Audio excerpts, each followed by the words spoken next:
אני לא מתכוונת להתקשר לווסטרן יוניון כדי לבדוק שום משיכה כספית מושחתת, ואני לא אאפשר שאף נוף ארכיטקטוני יסגור עליי ויגנוב ממני תזרים מזומנים והעברות בעקבות המידות הכלכליות החדשות. אני לא אתן שתזרימים בינלאומיים ימנעו דרך רומנטית, תקשורת אמיתית של תזרימים. תסריטאי הוליווד הם סוחרי הנשק החדשים, רק שאף אחד לא יודע. בשנות ה-60, קבוצה של מהפכנים ערבים צעירים התעסקו בקריאה של ספרות אקזיסטנציאליסטית בזמן שעודדו רציונליות שבזמנו תעלה ותיגע באורם של שכבות הפועלים. קריאת התיאוריה האקזיסטנציאליסטית הצרפתית עודדה קיומה של אינדיבידואליות ואפשרה לידה מחדש של התודעה וחזרה אמיתית לעתיד.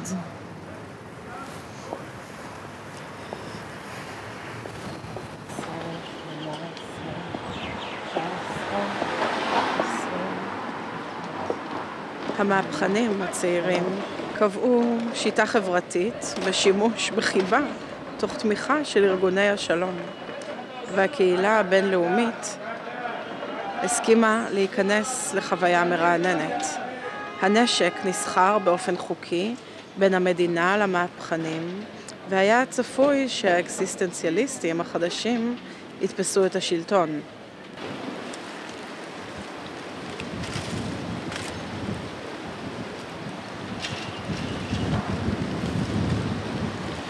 ואני חוזרת ואומרת שאני לא אקרא לווסטרן יוניון כדי להחליף מטבע אחד ואחר.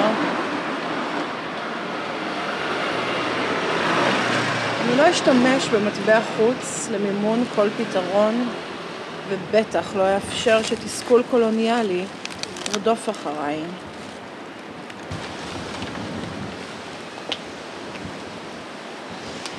כאמצעי הגנה, המהפכנים הערבים, גברים ונשים כאחד, החליפו נשק תמורת מצלמות קולנוע. הם היו אוטופיסטים והתחילו בשמחה להפיק סרטים צבועים בטכניקולור. הסרטים הערבים החדשים הפכו לסרטים האפיים של הוליווד.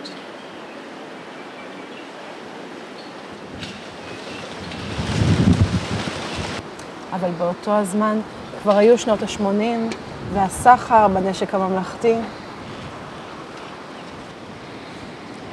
הפך לבלתי חוקי על מנת לתמוך בתהליכי שינוי יותר שמרניים.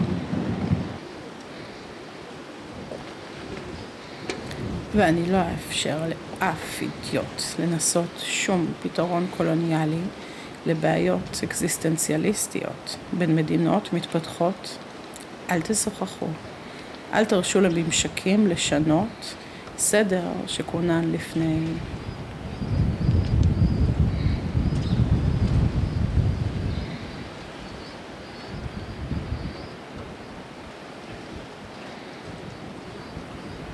במאי הקולנוע הערביים היו עסוקים מדי בהתפרצויות מרקסיסטיות. עד אז הצעירים שקעו בקומדיות רומנטיות, והזקנים המהפכניים שכעת הפכו לבמאי קולנוע הוליוודיים,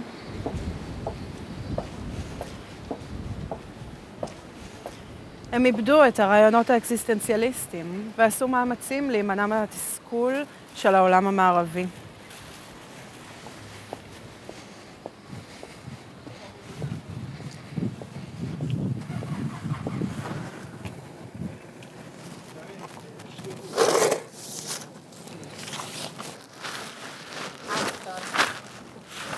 לא להלוות, לא להקשיב ולא לעורר סקרנות בתשוקה לחופש. תסריטאי הוליווד החדשים עשו כמיטב יכולתם לרוקן רגשות מהפכניים והפכו אקזיסטנציאליסטים בעודם כותבים את הסרטים שלהם. אבל מהו מהפכן אם לא מומחה לסחר וממכר? בתחילת שנות ה-90, החסמים שמהם סבלו הצעירים המהפכניים הפכו חסמים ספרותיים.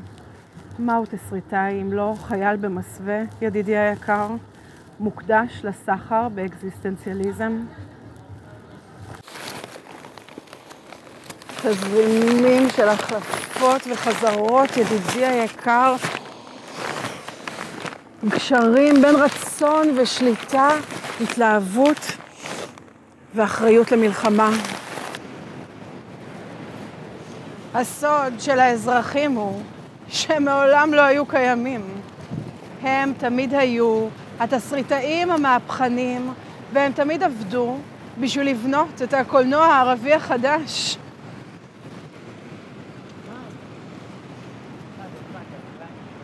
אדם יכול למות כשהוא שטיח כניסה לבית, ידידי היקר, אבל הוא לא יכול למות בהיותו חייל.